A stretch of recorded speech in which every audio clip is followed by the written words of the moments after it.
अस्सलाम वालेकुम, welcome to Gogi का किचन। आज हम गोगी के किचन में बहुत ही मज़ेदार ढाबा स्टाइल पठान वाला पराठा और पठान वाली चाय बना रहे हैं। तो चलते हैं हम अपनी किचन की तरफ और स्टार्ट करते हैं आज की रेसिपी।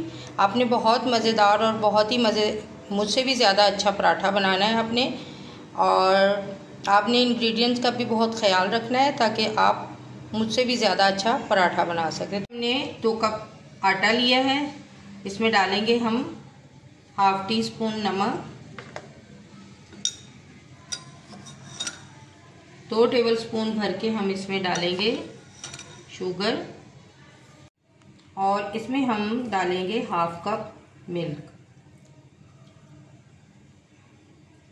जहाँ हमें पानी की ज़रूरत होगी तो फिर हम इसे पानी से गूंद लेंगे। अभी हमने इसमें मिल्क ऐड किया। आपने हाथ की मदद से या चम्मच की मदद से आप इसे गूंद सकते हैं। नॉर्मली जैसे हम घर की रोटी के लिए आटा बनाते हैं या पराठे के लिए, वैसे ही हमने इसे गूंदना है। आटा हमने गूंद लिया है, इस पे हम थोड़ा सा ऑयल लगाएंगे।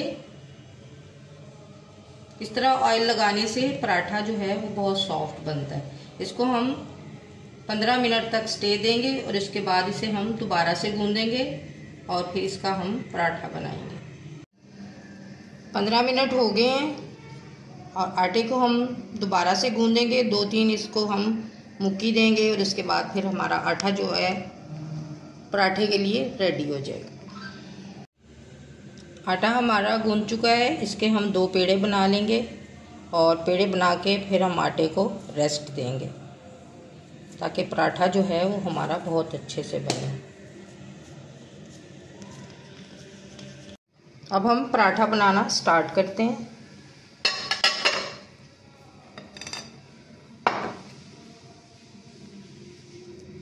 आपने बहुत ज़्यादा इसको खुश्का नहीं लगाना, यानी आटा जो है वो ज़्यादा मैदे को पराठे को आटा ज़्यादा नहीं लगाना आपने, क्योंकि इससे पराठा जो है वो सख्त हो जाता है। नरम पराठा बनाने के लिए इसको आटा जो है वो कम लगाते हैं।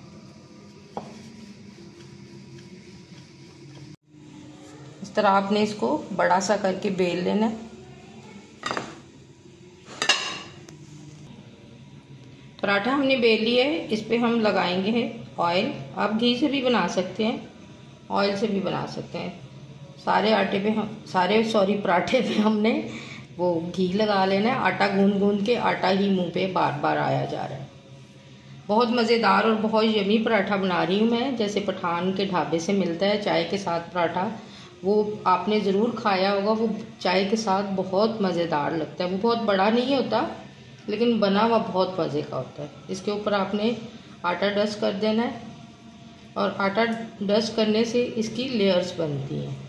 जो नए लोग सीख रहे हैं, जिनकी नई नई शादी हुई है और जो बच्चियां स्टडी के दौरान कुकिंग नहीं सीख सकती, तो उनके लिए ये बहुत इजी होता है। यूट्यूब खोला, रेसिपी देखी, सिर्फ आप इंग्रेडिएंट्स और क्वांटिटी का हिसाब रखेंगे तो आपकी कुकिंग बहुत अच्छी बनेगी।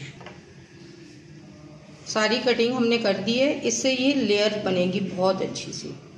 अब हमने लेयर को इस तरह उठाते जाना है हल्के हल्के हाथों से, और सारी लेयर जो है वो आपने इसी तरह फोल्ड करते जाना है।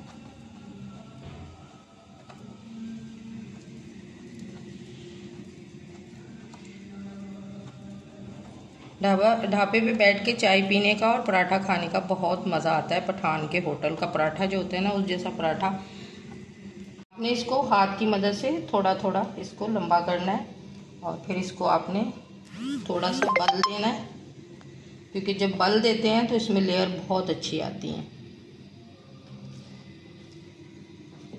और आपने इस तरह इसको फोल्ड करते जाना है। जितने बल देंगे आप इसको, ये उतना ही ज़्यादा लेयर्स वाला बनेगा।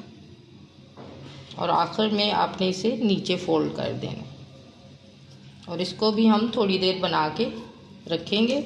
और बहुत हल्के हाथ से आपने इसे प्रेस करना है, और पहले आपने हाथ से इसे बड़ा कर लेना और फिर आपने इसको बेलन से थोड़ा सा बड़ा करना है। बहुत बड़ा पराठा नहीं बनाना हमने। पराठा भी हम इसी तरह रेडी कर लेंगे।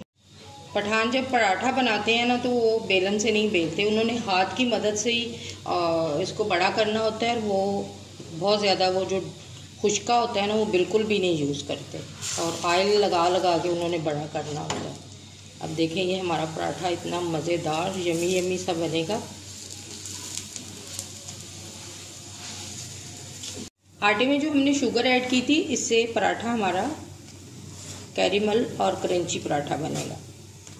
से कितना गोल्डन और खूबसूरत कलर आया पराठे का। अब हम इसे उतार लेंगे तवे से और इसको एक प्लेट में रखेंगे, और दूसरा पराठा हम इसी तरह बना लेंगे। दूसरा पराठा जो है वो मैंने हाथ से बड़ा किया है, इसको मैंने बेलन से नहीं बेला। तो पठान जो है वो इसी तरह हाथ से ही बड़ा करते हैं, उन्होंने बहुत ज़्यादा ऑयल जो है वो यूज़ करते हैं, लेकिन मैं इतना ज़्यादा ऑयली नहीं बना रही।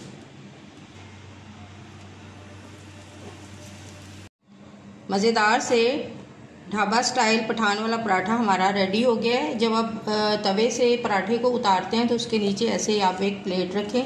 इससे ये होता है कि पराठे को पसीना नहीं आता, और कभी कभी अब जब हम कोई नीचे चीज़ नहीं रखते तो वो गीला हो जाता है, तो फिर उसका टेस्ट जो है वो ख़राब हो जाता है। गरम है और हाथ से पकड़ा नहीं जा रहा। इसकी लेयर चेक करें माशाल्लाह से, कितनी लेयर बाय लेयर ये इतना मज़ेदार बना है। हालांकि मैंने इसे बहुत कम ऑयल में पकाया है क्योंकि मैं बहुत ज़्यादा ऑयली पराठा नहीं खाती।